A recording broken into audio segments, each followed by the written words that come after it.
Quand on parle d'accompagnement en communication, la première question qui revient, c'est souvent: oui, mais quel est le retour sur investissement? Quel va être mon ROI? Et c'est une vraie question. Mais j'aimerais t'en poser une autre. Est-ce que c'est vraiment la bonne question? Et si on regardait le sujet sous un autre angle? C'est ce que je te propose aujourd'hui. Quand tu postes sur Instagram, est-ce que tu sais précisément quel post a déclenché une demande? Est-ce que tu sais quel contenu a rassuré quelqu'un sans qu'il te le dise?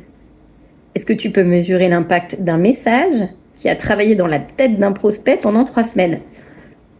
Est-ce que la com fonctionne vraiment comme une publicité qu'on peut suivre à l'euro près?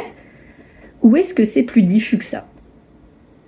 Et si au lieu de se demander qu'est-ce que ça va me rapporter, on se demandait qu'est-ce que ça me coûte aujourd'hui?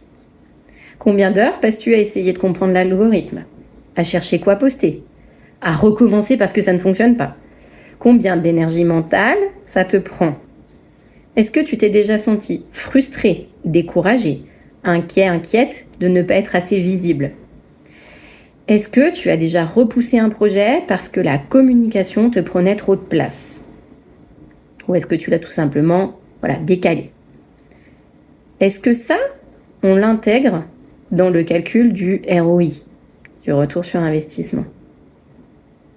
Quand tu investis dans du matériel, en cuisine par exemple, est-ce que tu calcules chaque euro gagné grâce à ce four, grâce à ce nouveau, peu importe, grâce à ce nouveau matériel? Est-ce que tu calcules chaque euro gagné grâce à ce nouveau matériel? Ou est-ce que tu sais simplement qu'il va te faire gagner du temps, de la régularité, de la qualité dans ton travail? Est-ce que tu vois la différence entre une dépense et un investissement structurant? Je pense que oui. Si ta communication était claire, structurée, alignée avec ton activité, qu'est-ce que ça changerait concrètement? Est-ce que tu passerais moins de temps dessus? Est-ce que tu serais plus serein, plus sereine? Est-ce que tu pourrais te concentrer davantage sur ton cœur de métier? Est-ce que tes projets avanceraient plus vite? Est-ce que les demandes seraient plus naturelles? Et dans ce cas, est-ce que la question serait encore: quel est le retour sur investissement? Ou plutôt, est-ce que je suis prête à investir pour sortir de cette spirale infernale?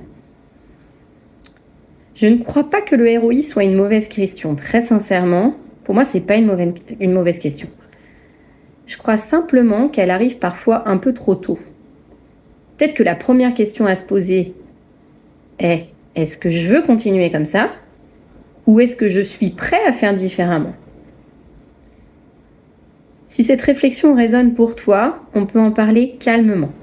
Pas pour te convaincre, juste pour voir si c'est le bon moment pour toi. Voilà, je te dis à très bientôt et je te laisse avec ces questions, je te laisse y réfléchir. À très bientôt.